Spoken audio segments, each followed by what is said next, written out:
So much love and appreciation to those of you who have been with me for the 2 year period plus that I've been doing this. Thank you for showing your love and support to the channel. And to anybody else who is brand new to the platform and you would like to support the channel, also, you can do it by way of Patreon, Anchor, the clothing store, and also the shoe shop that is listed in the comment description below. And again, thank you to any and all of you guys who have been here to support this channel during the 2+ year period. I wouldn't be able to do what I do every single day without you.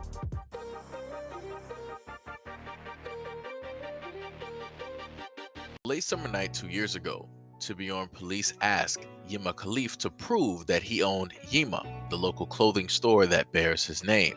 At the time, Khalif and his wife were the town's only black business owners. The fallout from the August 2020 encounter shoved the quiet coastal enclave to the center of a racial justice movement that began just months earlier with George Floyd's murder.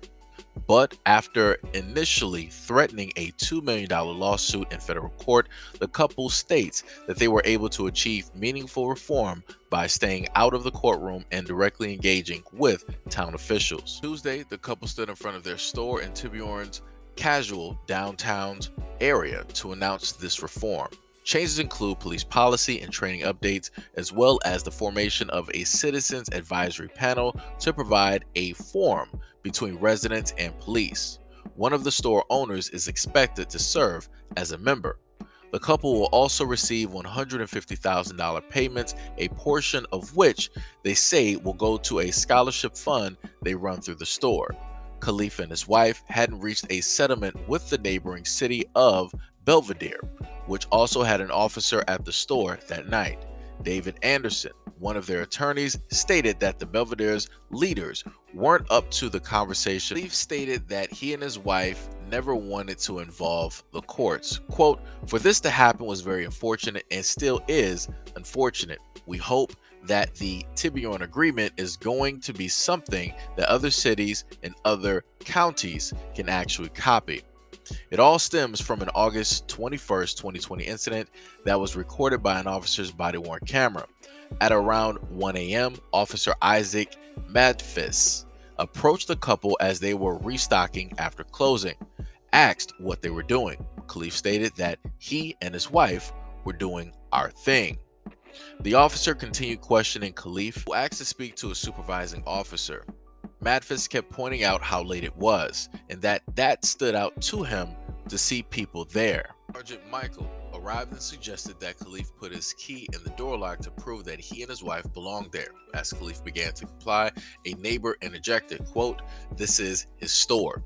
The officer thanked the man and then left. Chief Michael Cronin retired in September 2020 amid backlash over the incident. The second officer also resigned. Medfest remained an officer in Tiburon. That was stated by manager Greg Chanis. Chanis also stated that the chief's retirement was planned before this incident. As part of the reform announced Tuesday, officers are expected to begin carrying business cards with information about how to raise concerns over interactions. The department has started a pilot program where community liaisons help residents with any police concerns or needs.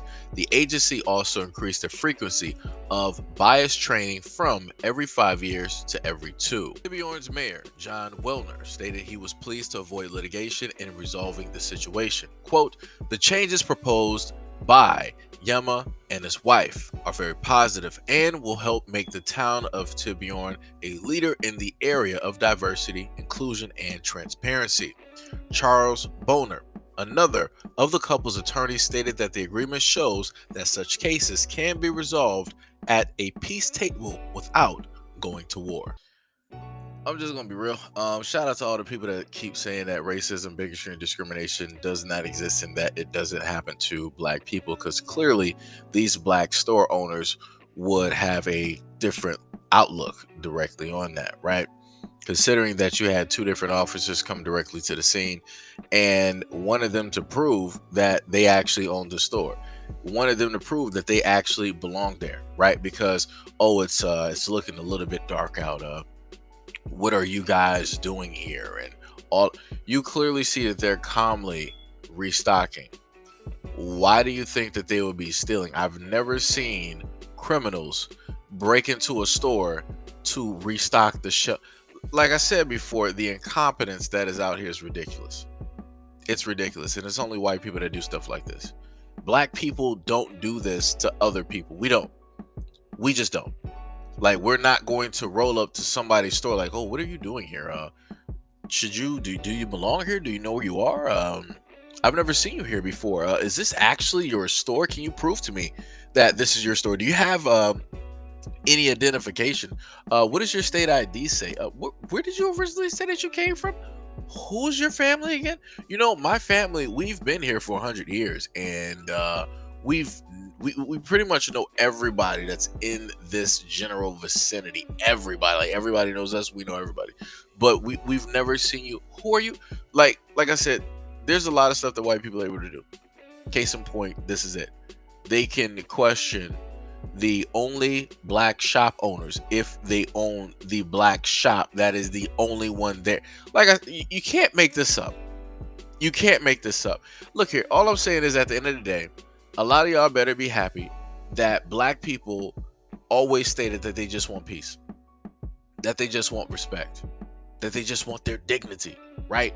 And y'all better be happy that black people never stated that they want war, right? That they want an all-out battle, an all-out fight. Y'all just better be happy like black people are not looking for revenge. Because like I said before, how long do you really think that black people are going to keep dealing with this type of nonsense, this type of harassment, when they're actually doing the things that they're supposed to be doing, that everybody always says that black people don't do? Oh, you guys are business owners.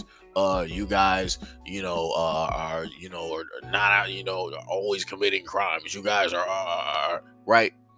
It's always the next thing that they're looking for, right? Selling drugs, criminals, in and out of jail, in and out of prison, not here, committing some type of break-in, not abiding by laws, not paying tax. Like, it's always something. But when you have black people actually doing this, you still have to deal with the exact same, hey, you need to prove this to me. Like I said, none of those officers had any type of business questioning those shop owners at all. Had no business. But it is what it is, because at the end of the day, this is America, and this is what true Americans like to do. So shout out to all of those white people out there, yet again, who continuously say that this stuff doesn't exist, and they also say that they don't see color, and that they have mixed grandbabies and mixed grandkids and black kids and black people in their family, and that they're 1/8 or 1/16, 1/27, 1/100th black. Shout out to y'all, because y'all the main reason that this stuff is still able to persist.